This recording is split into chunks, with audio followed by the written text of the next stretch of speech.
Pilipino ay sadyang matatalino, talentado, magaganda, madiskarte, mapag-aruga at mapagmahal.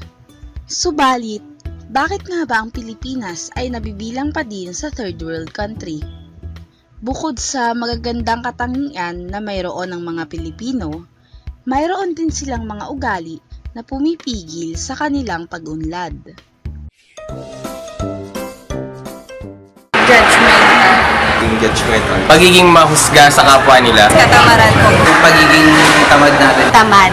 Crab mentality. Gusto crab mentality. Mamayana. Bukas-bukas na lang. Manyana habit po. Late palagi ng mga Pilipino. Filipino tayo. Their time management. Palaging late. Filipino time. Being judgmental, ito yung nagiging mapanghusga ka na sa kapwa mo. Kahit sa ang panig ng mundo, kahit sinong tao, hindi maiiwasan ang pagiging judgmental. Para kasi yung habit na buka ng buka yung bibig mo, pero hindi mo alam o naiintindihan yung sinasabi mo. Why are we judgmental? I think for the most answers, for number 1 to 8, I think I cannot separate the cultural aspect of the cultural aspect among Filipinos to be the reason for my answers. No, like why are we judgmental? How come you say we are judgmental? Are we really judgmental people? What made you ask that we are judgmental? So if you say this is like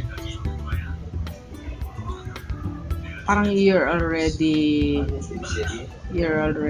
trying to come up with the idea that it is really proven that we are judgmental. Well, perhaps it's just a common knowledge that we tend to become judgmental sometimes. Well, it's not only among Filipinos, but perhaps in other culture as well. But when you look for the answer for some people who are judgmental, where they overthink. That's what we always try to associate with the term judgmental. That sometimes nas over tayo mag-isip. No, we try to overthink and really have a judgment. Well, being judgmental naman is not always negative. Sometimes we judge people on a positive level. So that is their own assessment. So if you tend to become judgmental, it is your own view or to see things, meaning it is your own subjective perception. It's how you see things. So how do you have that kind of judgment? It could be based psychologically if you want to feel it from the values, philosophies, past experiences of person, from what you learned in the past, that somehow they are summarized in the brain and becomes the person's philosophy, some kind of values. So, doon galing yun. Juan Tamad ang tawag sa mga Pilipinong tamad. Si Juan Tamad ay isang karakter sa kwentong bayan. Ilan sa mga katamaran na ginawa niya ay ang paghintay ng paghulog ng bayabas sa puno nila habang siya ay nasa ilalim nito na nakabukas ang bibig. Pati na ang pagbilin sa mga talangkang pinabili ng kanyang ina na mauna na sa kanyang bahay. The history why we became lazy, but if you're gonna base it from the time that we were conquered by the Spaniards, the Spanish people for 300 years, and the Americans for 100 years, no? So there is a tendency really for us to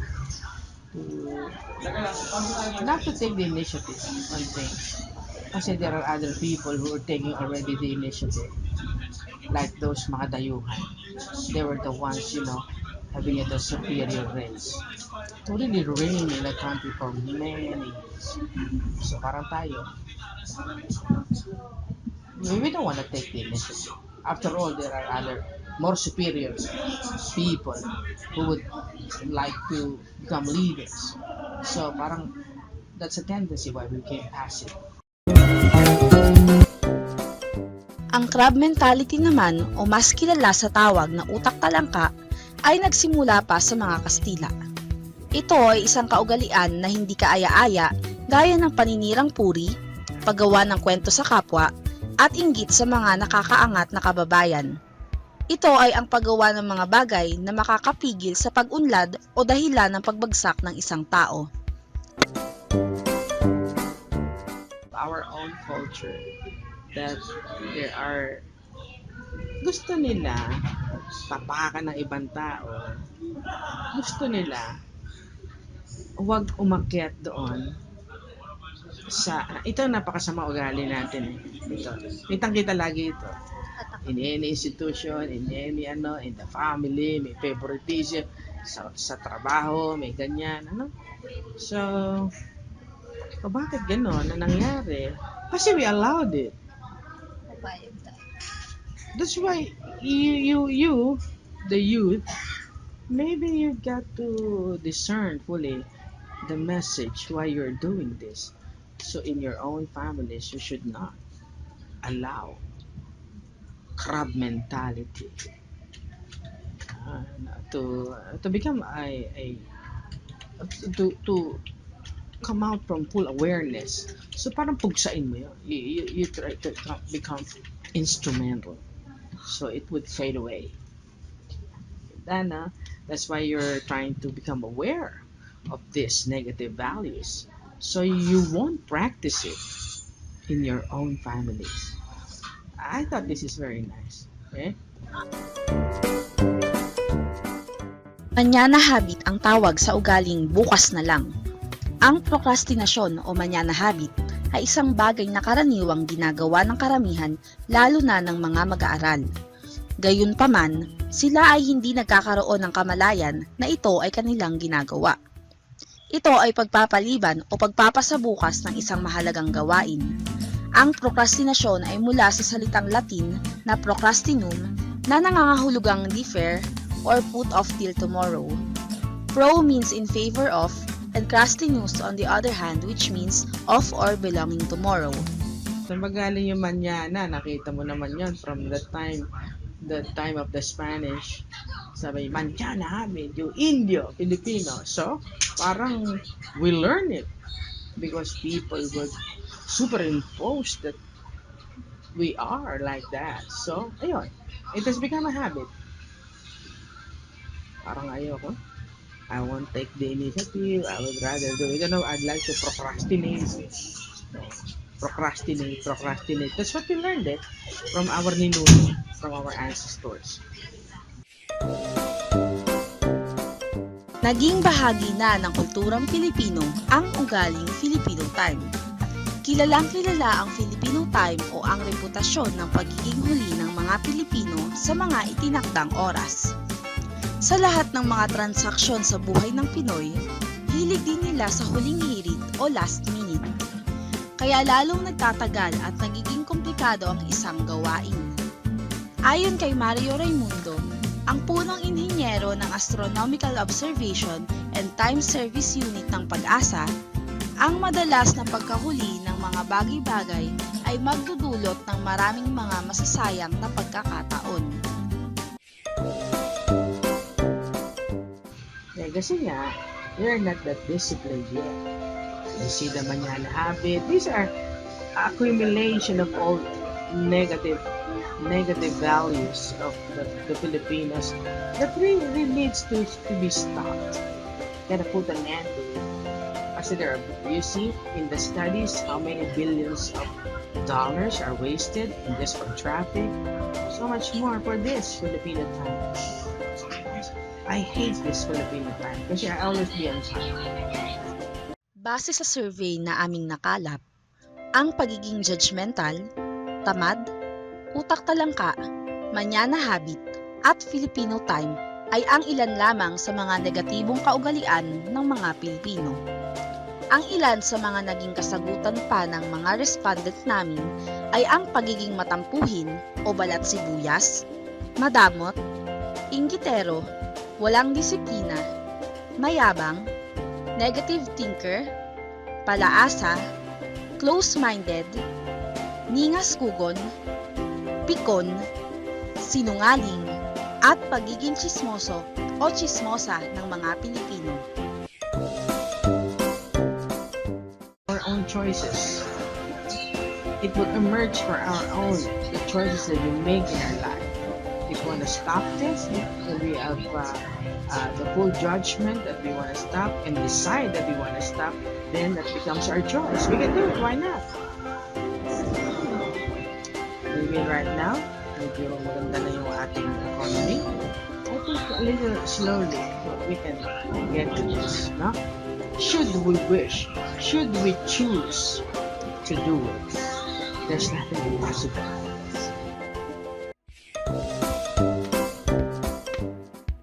People get to be educated, that's it. We really need to be educated of the negative effects of all these